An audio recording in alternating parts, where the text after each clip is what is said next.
Hey everyone, welcome back to my channel. Today's video is about my first thoughts of World of Warcraft Dragonflight after the first week of playing. At the time of recording this video, I have leveled up 2 toons to 70, my main being my monk and a paladin, both of which I intend to run content with in the coming weeks.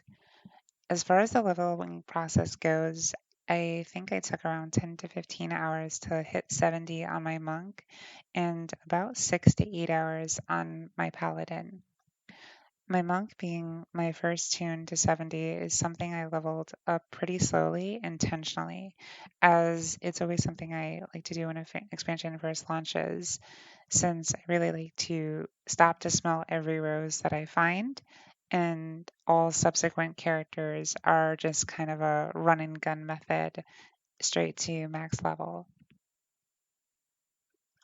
I found the story to be really good so far. Each zone has some greater connection to each other, whilst also being able to tell its own story, with the final piece of leveling content sending you forth on a new campaign to be completed during endgame content. Admittedly, this isn't some new formula for Blizzard, so I anticipate most players will have a good understanding of how the process moves forward during the campaign at max level. With all that said, I will say that I'm definitely a sucker for the whole Rathian storyline that's taking place right now and some of the new dragons that have come forth out of the blue. It seems pretty awesome to see all of that just culminate together in not what seems like a finale, but at least a finale during the leveling process. So I'm really looking forward to just seeing how that evolves during max level content. After hitting 70, I went to take care of the initial gearing process before the first raid lookout. This included running a full world tour of Mythic Zeros on both my monk and my paladin before now heading back into the world to work on side quests, build up renown with each of the new factions, tried my luck with drops from the rares. I've also kept busy dragon riding, professions, world quests, taking part in community feasts, which that, as well as the cobalt rep farming, I believe have been a pretty huge cause of lag in the Azure's ban, at least on Area 52. If I recall correctly, there is another rare out there in Azure's ban, which appears to be dropping quite a bit of loot.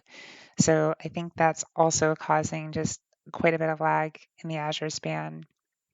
And I think like that's probably going to be my first negative kind of thought on Dragonflight right now is I think that there's just a little bit too much that goes on in the Azure span as a zone itself. Because of that, even after the launch, including like the debacle that happens on Area 52 with it just being pretty much unplayable for a while.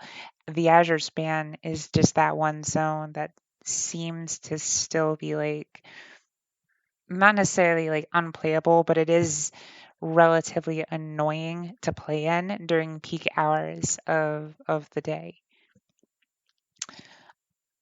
Outside of that, I would just say that there's still just a ton to do as it goes in all expansion launches. But for this time around, to have the feeling that not everything has to be done because it's part of some greater system that is going to mean the difference between you having a raid spot versus you not, or being able to even just get access to certain things.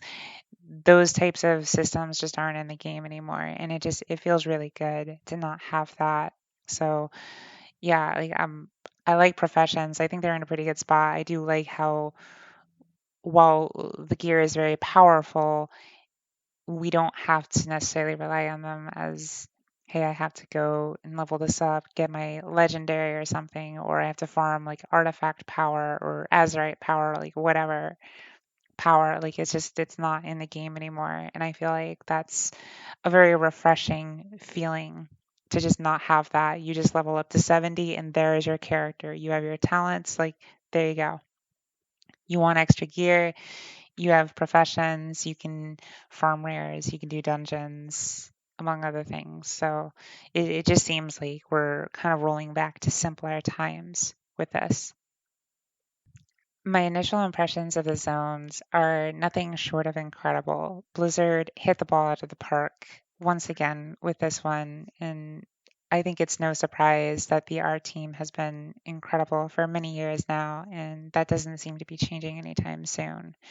However, I would say since the introduction of dragon riding, the world clearly needed to be much larger, and I believe this really shows when you enter Valdrakken. There isn't a capital city like it we've ever seen in the game. I would say the closest some people would say is Borales. My take is more for something like Northrend or Legion style Dalaran, and even that is just really something that I just don't really think holds a candle to what we see in Valdrakken. It's just honestly like a breathtaking capital city. Just looking back to like what we had in Oribos, it feels like I'm coming into like Ulduar or Throne of Thunder, the capital city. That's really just kind of the scale of what this capital city, as well as the zones, really give. And speaking of the scale of all of this, and just getting around with dragon riding, which I find to be incredibly enjoyable, is just doing a direct one-to-one comparison of the flying that we had of old. And I personally can say I just am no longer used to the old 310% flying speed, even just like in the old world. Every time I go back to Orgrimmar, which admittedly has been very few times, it has felt like a drag to hop on that flying mount, and 310% speed is all you get. You don't get the soar, you don't get the spiral or anything like the wind visuals that are going on the screen. Like none of that is there. So not only are you literally going slower visually, you're moving slower as well, and it feels pretty rough. So I would say that probably the next thing is how does something like dragon riding work going back into old world Azeroth. And I think maybe some sort of like a foreshadowing, maybe there's like a Cataclysm 2.0 style expansion where the rest of Azeroth is just revamped to catch up to what the Dragon Isles are, and that's where we see dragon riding make an appearance. Maybe that's how it works. Maybe it doesn't. I'm just putting blind speculation. So, and just to talk a little bit about dragon riding, I will say that the system is incredibly fun. I love how it's not too difficult, not too easy. It's an engaging system for when you fly. And after playing around with it for hours upon hours, there was even part of my leveling that just got delayed because I would rather just fly around and instead of actually level and do quests. I just think it's a really fun system. I'm not someone that played Guild Wars, which I believe is where the system comes from. I've heard it's a little bit more difficult to do the flying in that game, but so I can't really compare too much, but I can just say as a difficulty curve, I don't think that it's something that many people will struggle with. I think it's just an extra thing to do, and I think it's fine. I really like it. It feels good when you're going very fast, and it adds that extra level of engagement that you're in this large world and you have to be like physically there. And I think that there is like obviously a time and place for something for you just kind of mounting up, going from like one mining node to the next. Because I would say like the only minor negative thing about dragon riding is just when I'm mining or when I'm herbing. It doesn't feel particularly great to have to mine something, and then if I'm kind of like messing around with like where my exact location is, then okay, well now I'm out of vigor. So now I have to kind of sit here for a little bit and wait to take off again.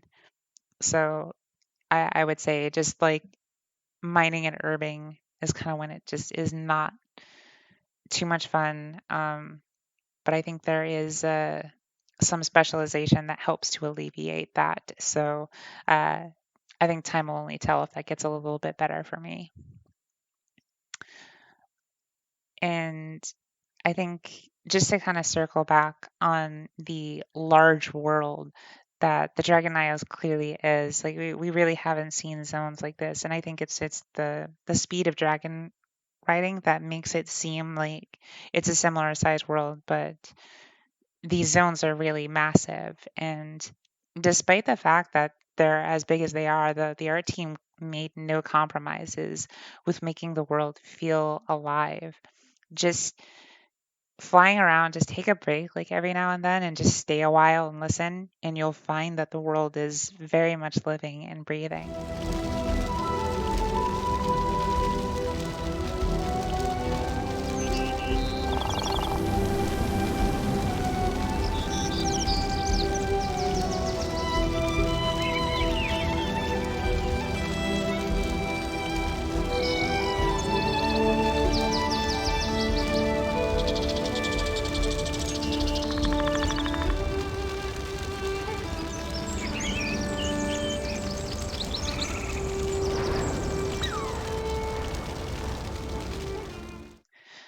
Finally, just speak a little bit about professions, I'm loving the specializations and the leveling paths that we have.